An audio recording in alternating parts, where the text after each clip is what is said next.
Maturun, bismillahirrahmanirrahim. Assalamualaikum warahmatullahi wabarakatuh. Waalaikumsalam warahmatullahi wabarakatuh. Alhamdulillahirabbil alamin. Alhamdulillahilladzi arsala rasulahu bil huda wa dinil haq liyudhhirahu ala dini kulli walau karihal musyrikun walau karihal kafirun walau karihal munafikun. Segala puji bagi Allah yang telah mengutus rasulnya dengan membawa dinul haq, al-Islam, dan berjanji untuk memenangkan dinul haq itu meskipun orang kafir, orang musyrik, orang munafik tidak menyukainya.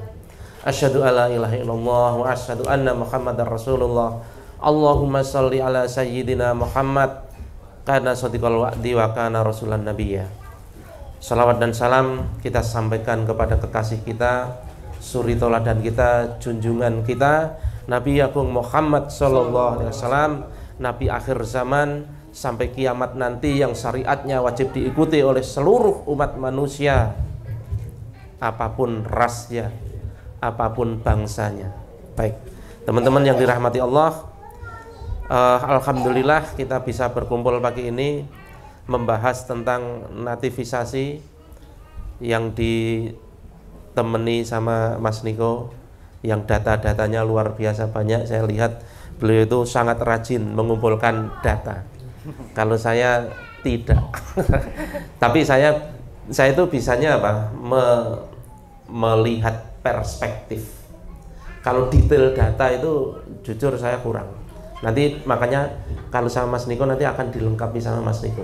Tetapi saya itu terbiasa melihat sesuatu dengan perspektif sendiri. Jadi seringkali sejarah itu data yang diambil sama, tidak ada yang berbeda. Data yang kita sampaikan, yang kita paparkan dengan data yang dipaparkan oleh katakanlah teman-teman sekuler, teman-teman liberal, data sejarahnya sama. Tapi yang beda apa? Perspektifnya, sudut pandangnya. Karena apa? Karena kita menggunakan perspektif Islam. Kita menjadikan Islam sebagai kepemimpinan berpikir. Makanya cara memandang sejarah pun dengan sudut pandang Islam. Baik. Nah, mari kita lihat soal nativisasi. Ya, kenapa belajar sejarah itu bosenin? Kenapa? Kira-kira? Karena begitu lah ya. Kenapa kok bisa begitu saja? Gini, antum kalau lihat foto, Ya. di foto itu nggak ada antum, kira-kira suka nggak? Enggak juga. Wah, nggak penting ini foto gitu kan? Nggak penting ini foto. Kalau ada antum di dalamnya, oh jadi penting. Dan yang dilihat pertama siapa? Kita ya. Yo kita itu. Pokoknya kalau apa? Sayanya merem, hapus fotonya itu. Itu kalau ibu-ibu pasti gitu ya. Amat-amat pasti gitu. Tapi kalau sayanya oke, itu biasanya kalau suami istri juga gitu. Oh gitu ya. Pokoknya yang penting istrinya bagus fotonya. Nah, begitu juga melihat sejarah, teman-teman. Ketika melihat sejarah kok panjenengan itu tidak melihat diri Anda di dalam sejarah itu, tentu bosen. Terus ngapain gitu? Tetapi begitu kita melihat ada diri kita di dalam sejarah itu, diri kita itu bisa jadi nenek moyang kita, pendahulu kita, atau jati diri kita. Nah, itu jadi menarik sejarah itu, jadi menarik. Kenapa? Karena kita itu kan memang secara naluriah itu akan mencari siapa sih sebenarnya saya ini. Secara naluriah gitu. Misalnya ada seorang anak gitu ya. Ada seorang anak besar tidak di tangan bapak ibunya gitu. Dia pasti akan mencari bapakku itu siapa toh, ibuku itu siapa, gitu kan? Mencari jati diri, mencari sejatinya saya itu siapa sih gitu. Nah, sejarah itu kan kurang lebih seperti itu. Nah, ini terkait dengan nativisasi tadi. Udah keluar belum? Keluarnya malah mesra sekali. Baik, nggak apa-apa. Sambil menyelesaikan soal teknis ya. Nativisasi itu sebenarnya kurang lebih terjemahan secara bebasnya itu pencarian jati diri, remaja, pencarian jati diri. Jati diri kita itu sebenarnya siapa sih? Jati diri bangsa Indonesia itu sebenarnya siapa sih? Ya gitu loh, kurang lebih nativisasi itu seperti itu. Nah, oke, kita ulangi ya. Udah. Yes. Oke. Oke. Nah sebenarnya kita bangsa Indonesia itu siapa sih jati diri kita? Bapaknya dewe iki sapa sih? Nenek moyang kita itu siapa sih? Pendahulu kita itu siapa sih? Kenapa demikian? Dengan mendefinisikan siapa nenek moyang kita, itu mendefinisikan siapa kita hari ini dan harus apa kita hari ini dan lain sebagainya. Nah, kalau kita yang sering dengar di sekolah, di dimanapun lah, kita itu adalah pewaris Mojopahit, ya enggak? Ya enggak? Dari SMA, bukan cuma SMA, mungkin dari SD kali ya. Dari SD kita diajari, wah kita itu pewaris Mojopahit. Nah, persoalannya kok bukan pewaris Kesultanan Islam Demak? Kenapa harus Mojopahit? Kenapa bukan Mataram? Ya podo-podo sejarah kita gitu kan. Persoalannya itu. Persoalannya itu. Nah, inilah yang kita bahas di dalam judul nativisasi ini. Kemudian sejak kapan sih narasi-narasi itu? Kalau kita lihat, kalau kita menemukan itu di sekolah, sebenarnya jauh sebelum kita sekolah mungkin. Itu Soekarno pernah berpidato 1 Juni 2019. Suwe banget 1945 ya. 1 Juni 1945. Itu masa depan nanti. Masa depan itu. Ini insya Allah udah tegak ya Tante? Iya. Amin. 1945 itu di dalam pidatonya itu kan di dalam pembukaan pidatonya itu begini. Dia mengatakan kesinilah kita akan menuju mendirikan satu nasionalis state, nation state maksudnya, negara bangsa yang menyatukan bla bla bla bla bla. Bukan biren, bukan apa gitu kan. Terus sampai di Nusantara, bukan semua negeri-negeri di tanah air kita yang merdeka di zaman dahulu itu adalah national state. Bukan negara-negara yang merdeka zaman dulu itu nation state. Kita mengalami national state yaitu masa Sriwijaya dan masa Mojopahit. Nah, Soekarno mengatakan begitu. Nation state kita itu, kita pernah nation state. Kita memang pernah dulu sebelum dijajah Belanda itu kita punya negara yang merdeka, tetapi tidak semuanya nation state. Yang nation state apa? Menurut Soekarno nih ya. Yang nation state siapa? Sriwijaya dan Mojopahit. Loh, lah terus Demak bukan nation state. Lah terus Mataram bukan nation state? Bukan, kalau menurut Soekarno bukan. Itu kalau di dalam pidatonya Soekarno itu disebutkan, mohon maaf kepada Prabu Siliwangi tidak tanpa mengurangi kehormatan kepadamu, bahwa Pajajaran bukan nation state, bahwa Mataram bukan nation state dan lain sebagainya.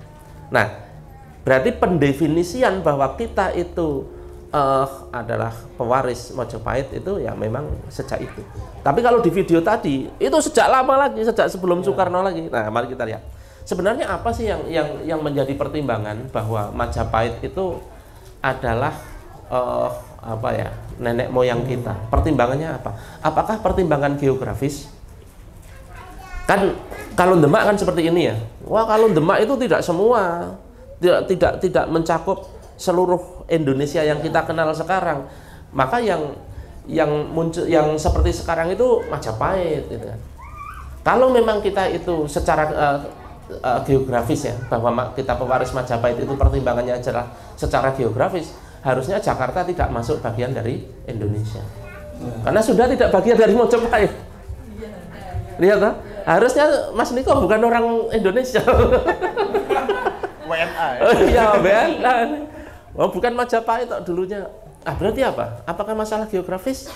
Kalau Demak dikatakan bukan Demak itu bukan nation state kita karena tidak menguasai seluruh Nusantara. Faktanya Mojopahit juga tidak. Oke, kalau Demaknya kita perluas, tidak hanya Demak, karena Demak itu kan tidak berdiri sendirian. Di dalam filmnya Mas Niko itu bagaimana Demak itu terkait dengan Cirebon, terkait dengan Banten, bahkan sebelumnya terkait dengan Samudra Pasai dan lain sebagainya. Artinya Kesultanan Islam Demak itu tidak berdiri sendiri. Dia terkait, antar Kesultanan Islam itu terkait. Ini jauh lebih meluas malahan. Yang Sunda tadi tidak termasuk, ini justru malah termasuk. Ini kalau masalah geografis. Tetapi sebenarnya yang paling tepat, kalau secara geografis, kenapa pendefinisian kita sekarang itu Mojopahit tidak tepat, Demak tidak tepat. Yang tepat sebenarnya ini kalau secara geografis ya. Coba yang Indonesia yang mana? Yang biru kan? Yang biru ya. Yang Hindia Timur Belanda. Hindia Timurnya milik Belanda. Jadi orang-orang Eropa itu pokoknya kalau sebelah sana itu India gitu. Kalau sebelah India. Nah India itu kan sudah ketemu itu. Terus kok masih ada timurnya lagi? Ah India Timur. Nah, gampangannya gitu. Orang-orang Eropa kan selalu begitu. Kadang-kadang kalau pengen menuju ke Cina, pas ke timur ya pokoknya timur itu Cina. Makanya orang Spanyol itu sama-sama pengen menuju ke India kan. Tetapi dia menuju ke barat. Terus ketemu benua Amerika. Terus ketemu orang-orang yang ada di benua Amerika. Oh, ini India, Indian. Orang India. Itu karena yang dicari India sama gitu. Nah, ketika ketemu Nusantara ini mereka definisikan sebagai India, Hindia, tapi Hindia yang lebih timur. Nah, kepulauan di Nusantara ini terus kemudian mereka bagi-bagi, ada yang kekuasaannya Belanda disebut Hindia Belanda. Kemudian Hindia Timur yang milik Inggris yang sekarang jadi Malaysia. Kemudian Hindia Timur yang milik Spanyol yang sekarang jadi Filipina. Dan itu real kekuasaan hari ini itu kalau secara geografis. Berarti artinya kalau secara geografis kita itu bukan pewaris Mojopahit, bukan pewaris Demak, bukan pewaris apapun, tapi pewaris Hindia Belanda, pewaris VOC, pewaris Hindia Belanda secara geografis. Tetapi persoalannya negara itu kan tidak hanya geografis, ada tanahnya, geografis sebagai tanahnya, ada rakyat atau bangsa sebagai penduduknya. Nah ini yang kemudian dibahas. Nah sebenarnya panjenengan itu sebagai manusia itu keturunan siapa sebenarnya? Lebih dekat ke siapa? Lebih dekat ke Mojopahit dan Sriwijaya yang Hindu, atau lebih dekat kepada Demak dan Mataram yang Islam?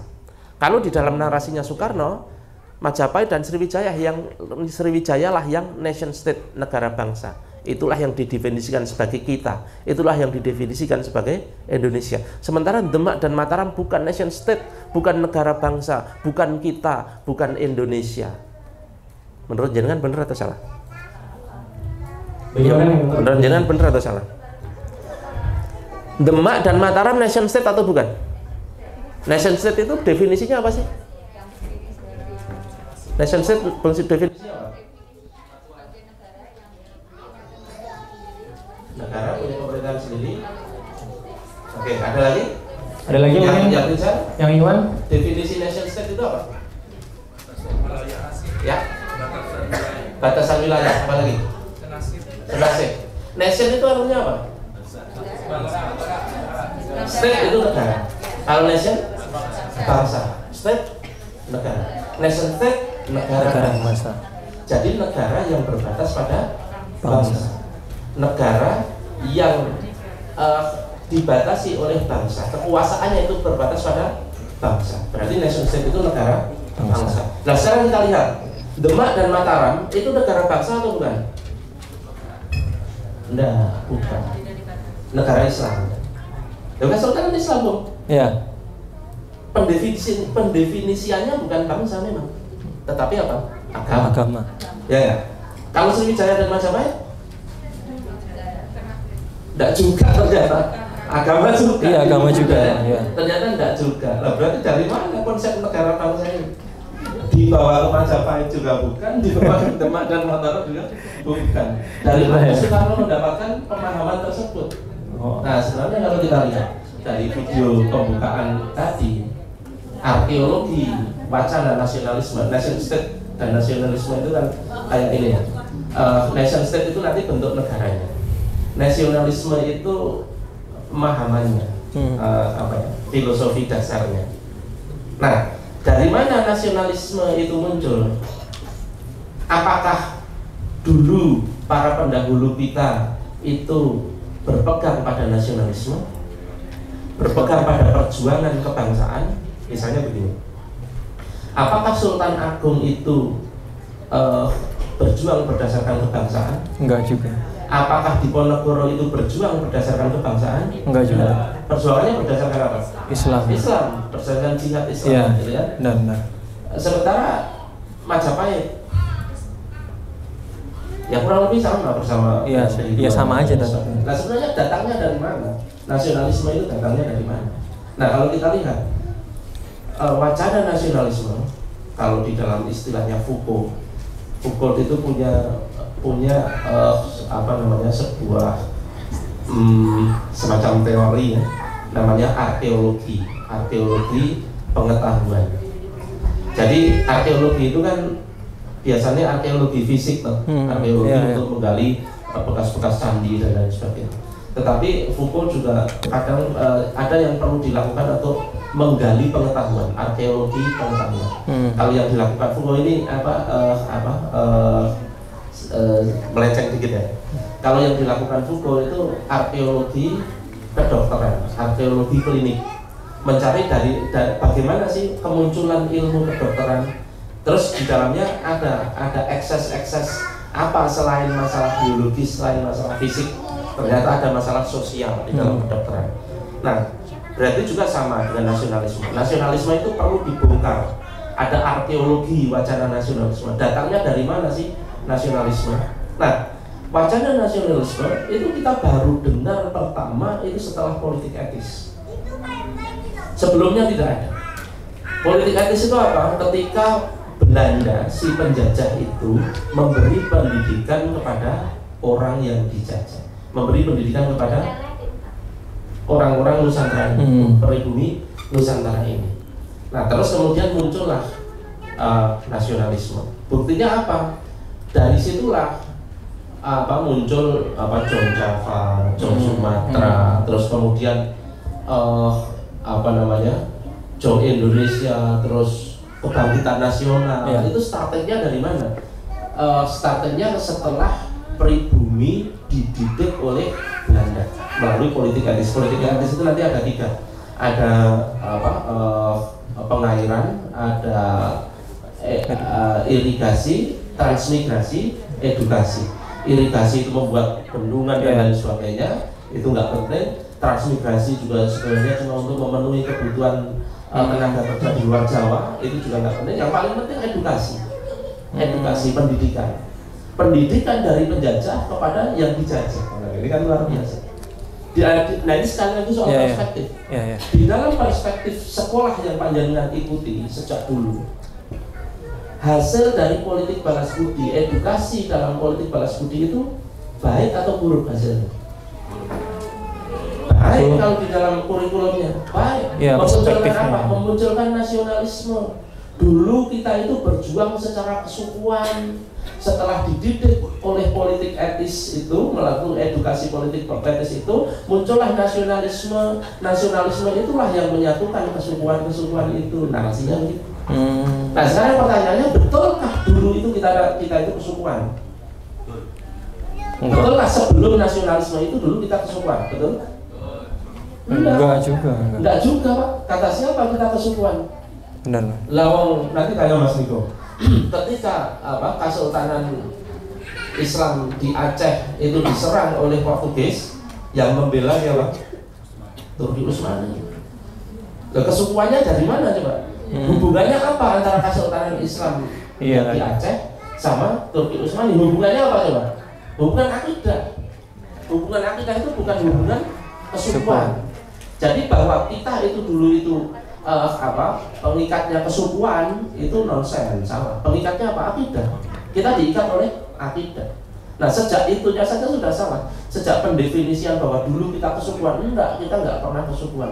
Kita keakidahan, itu betul. Nah, makanya keakidahan itulah yang kemudian dibongkar oleh penjajah. Kemudian digantikan dengan rasa kebangsaan. Karena dulu itu kita disatukan oleh akidah Islam, tentu sebelum disatukan oleh akidah Islam, disatukan oleh kekuasaan Hindu, betul. Tetapi itu sudah lewat. Kemudian selama beratus-ratus tahun sudah disatukan oleh Islam. Makanya kayak Borobudur, terus Prambanan, itu kenapa ketika Thomas Raffles ya. Ketika Raffles itu merestorasi, itu Borobudur dan Prambanan itu dalam kondisi rusak, mengenaskan. Kira-kira mengenaskan rusak itu dirusak atau rusak sendiri? Rusak sendiri, nggak ada yang merusak. Kenapa rusak sendiri? Nggak dipakai. Ditinggal, jangan punya rumah, ditinggal nggak dipakai, itu lama-lama rusak. kena Merapi, kemudian nggak dibersihin, lama-lama rusak. Bahkan nggak kena Merapi pun mas, kalau memang ditinggalkan ya rusak. Apalagi kalau untuk kitchen bubur ayam, nah itu kalau tadi saya wah itu pribadi banget nih. Oke, kembali ke kembali tat. Sampai mana tadi? Rusaknya Borobudur dan Prambanan. Rusak itu Borobudur dan Prambanan rusak kenapa? Karena sudah ditinggal. Ngapain ditinggal? Ya sudah nggak urusan dong, sudah memeluk Islam kok. Sudah nggak urusan lagi sama kepercayaan masa lalu. Terus bukan merusak juga, ya udah ditinggalkan aja. Kalau utusan Merapi, ya biarin aja.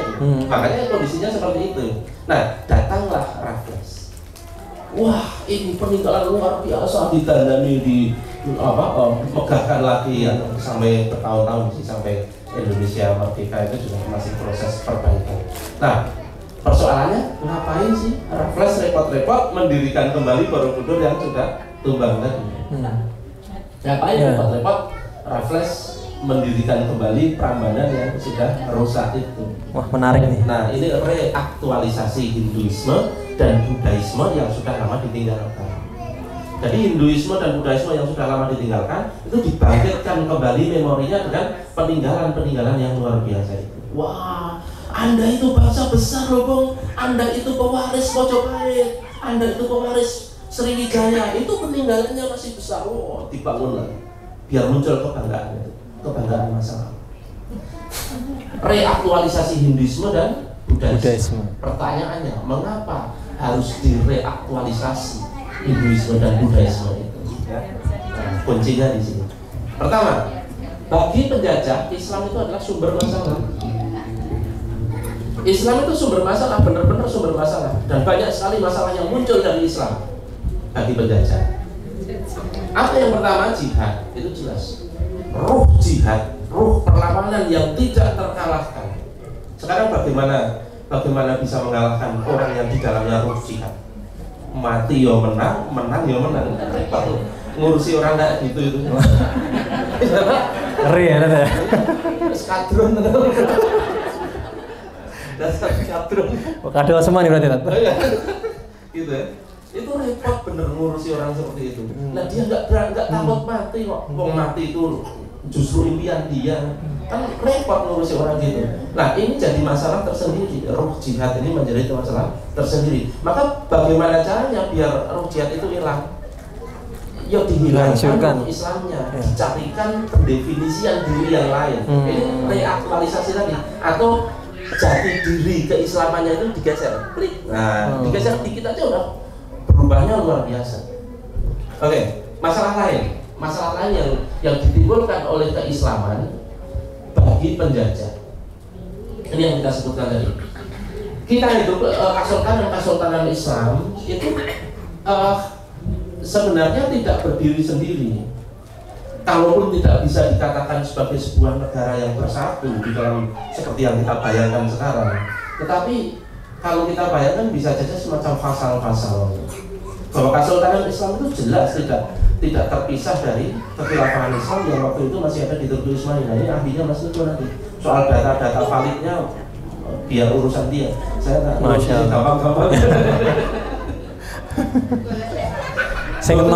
Ini salah satu yang tampil di sini adalah ilustrasi dari London News, surat kabar London News yang menggambarkan meriam-meriam dari Ottoman, dari Turki Utsmani yang dirampas oleh Belanda setelah penaklukan Aceh. Artinya dulu sebelum itu kan Turki Utsmani membantu Aceh dalam mengalahkan Portugis dan mengirimkan meriam-meriam itu. Nah, hubungan Aceh dengan pusat kekuasaan Islam yang waktu itu ada di Turki Utsmani itu adalah bentuk ukhuwah Islam global. Ukhuwah Islam global. Umat Islam itu disatukan oleh akidah dan tidak terbatas oleh bangsa. Ini garis bawahi. Umat Islam itu disatukan oleh akidah, tidak terbatas oleh bangsa. Bahkan hari ini pun masih terasa. Coba panjenengan ya. Kalau Gaza hari ini diserang, bagaimana rasa hati jenengan? Sakit. Padahal beda bangsa loh. Beda bangsa loh. Karena apa? Ruh akidah di sini ini masih ada. Lah zaman dulu itu Pak tidak sekedar ruh, tetapi memang disatukan secara politis. Makanya ketika saudara-saudara kita yang ada di tempat lain itu diserang, muslimin dari daerah lain itu bisa membantu. Kalau sekarang tidak. Panjenengan kalau teman-teman saudara-saudara kita yang ada di Gaza itu dibombardir oleh Israel, jangan nggak bisa ngapa-ngapain. Paling mentok ngirim makanan, ngirim obat-obatan. Mau datang ke sana ngurus visa aja udah nggak bisa. Jangan mau main ngapain mas, main jihad. Kenapa nggak bisa? Masalah politis. Masalah politis. Masalah pemecahan Islam muslimin menjadi entitas-entitas kecil yang berbasis bangsa. Jadi ada Islam bangsa Indonesia, ada Islam bangsa Arab, ada Islam bangsa Prancis, ada Islam bangsa gitu. Nah, masing-masing Islam bangsa itu dibuat merasa hebat terhadap dirinya. Wah, Islam Nusantara itu lebih hebat dari Islam Arab.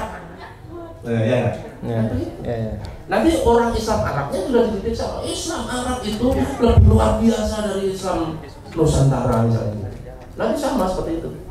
Dan itu sebenarnya di proses nativisasi ini tidak hanya terjadi di Nusantara, Pak. Nativisasi itu terjadi di seluruh muslimin di negeri-negeri yang di bawah kekuasaan Islam itu. Misalnya ya, kepada orang-orang Turki Utsmani, mereka itu siapa?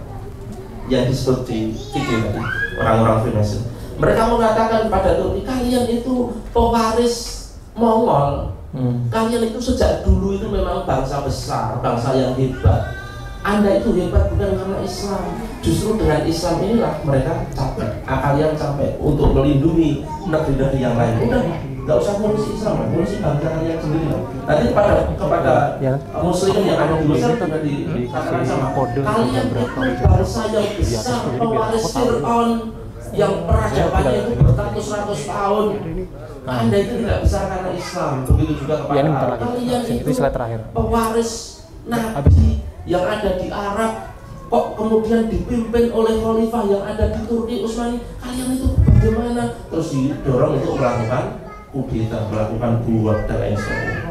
Itu masing-masing masing-masing bangsa. Memang realitasnya bangsa itu ada. Masing-masing bangsa, umat Islam muslimin dari berbagai bangsa yang ada itu dididik untuk lebih mencintai bangsanya daripada akidahnya. Dididik seperti itu. Nah, persoalannya apa sih kepentingannya? Nah, kalau secara global begini. Zaman dulu di abad pertengahan, dunia itu isinya negara agama, nggak ada negara bangsa dulu. Eropa itu negara Kristen, ya kan? Timur negara Islam, yang negara bangsa mana? Nggak ada. Nah, waktu itu Israel mau mendirikan sebuah negara di Palestina, tetapi dia harus berhadapan dengan dua negara besar, negara Kristen di Eropa dan negara Islam di Asia, Afrika dan lain sebagainya. Sebagian Eropa juga. Ini besar sekali. Dan Israel ketika mau berdiri berhadapan dengan dua negara besar, baik negara Islam maupun negara Kristen, itu nggak berdaya, Pak. Persoalannya, kenapa negara Islam bisa sebesar itu? Kenapa negara Kristen bisa sebesar itu? Karena Islam itu multi bangsa. Begitu juga Kristen multi bangsa. Sementara Yahudi itu tidak multi bangsa, agama bangsa Israel. Tidak ada dengan orang Jawa kok pengen Yahudi itu nggak ada ceritanya.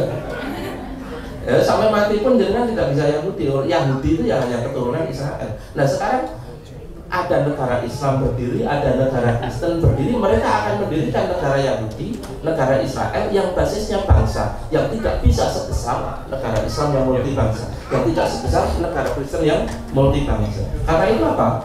Biar mereka bisa berdiri dan tidak langsung diinjak oleh dua negara besar itu, maka dua negara besar itu harus dipecah belah menjadi kecil-kecil, sekecil ukuran mereka. Makanya Freemason itu sebelum bergerak di daulah Islam, bergerak dulu di negara Kristen Eropa. Mereka memunculkan Renaissance, terus kemudian Renaissance berujung pada Revolusi Prancis. Revolusi Prancis itu apa? Menggulingkan gereja. mengganti kekuasaan kekristenan dengan apa? Nasionalisme, dengan republik, dengan demokrasi. Maka muncullah negara bangsa Prancis, negara bangsa Inggris, negara bangsa Spanyol dan lain sebagainya. Kemudian muncul negara bangsa.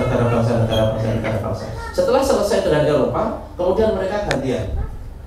Asia dalam hal ini adalah Islam dipecah menjadi negara bangsa Arab, negara bangsa Mesir, negara bangsa Turki, negara bangsa Nusantara yang kemudian diberi nama Indonesia. Sementara kata Indonesia sendiri tidak muncul dari lisannya orang Nusantara, dari lisannya orang Belanda. Kata Indonesia itu sendiri.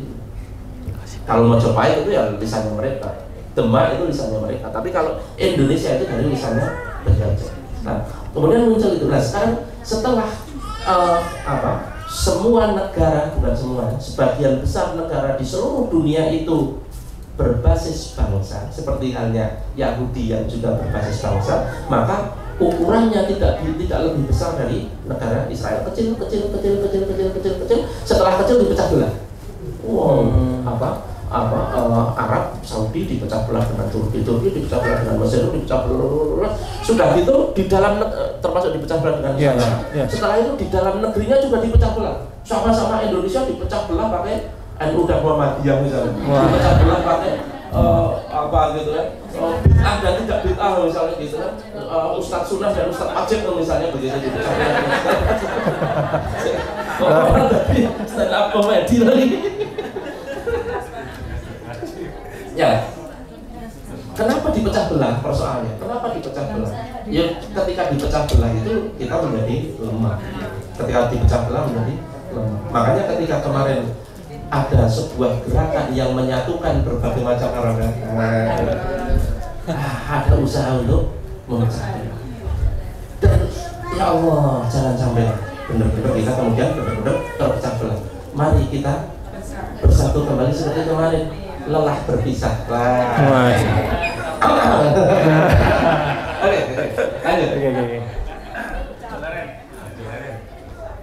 Nah, caranya apa? Cara untuk mempercepat itu ya nativisasinya. Nativisasi itu artinya baik 5 menit siap. 5 menit atau 5 jam mas? Oke. Caranya apa? Caranya nativisasi dengan mendefinisikan masing-masing elemen dari kekuatan umat Islam itu didefinisikan dengan bangsa, bukan lagi didefinisikan dengan akidahnya. Padahal Rasul diutus untuk menghapus kebangsaan. Rasul itu mengganti kebangsaan dengan akidah. Orang-orang Arab itu dulu ikatannya adalah ikatan kesukuan, ikatan kebangsaan. Bener salah asal bangsaku, asal sukuku saya bela, sampai perang berpuluh-puluh tahun gara-gara membela teman sebangsanya. Salah atau benar dibela. Dan Rasul mengubah itu, mengubah kesatuan di bawah suku dan bangsa itu dengan kesatuan di bawah akidah, mengubah kesetiaan dan pembelaan kepada bangsa diubah membela kepada al-haq dinul Islam yang datang dari Allah. Maka ketika Rasul itu mendirikan negara di Madinah, itu bukan negara Arab, bukan negara untuk bangsa Arab. Faktanya di sana ada Aus Khazraj, ada Quraisy yang berbeda, ada Bilal yang orang Afrika, ada Salman orang Persia, ada macam-macam semua berkumpul. Dan ketika meluas itu juga multi bangsa. Nah, Rasul mengajari kita bahwa kalian itu memang diciptakan bersuku-suku dan berbangsa-bangsa, betul. Tetapi bukan itu yang menjadikan kalian mulia. Yang menjadikan kalian mulia apa? Ketakwaan kalian. Maka bersatulah kalian di dalam ketakwaan ini, di dalam akidah ini. Maka kita menjadi kuat. Dan ketika kita dipecah belah dengan kebangsaan ini, Islam yang besar menjadi terpecah kecil-kecil. Dan proses pecah belahnya itu melalui proses nativisasi yang data-data detailnya akan disampaikan oleh Mas Niko Muhammad. Masya Allah. Saya pikir itu dari saya. Luar biasa ya jadi. Mungkin udah banyak pertanyaan tapi kita tunggu dulu ya. Mungkin ada video dulu? Enggak ya?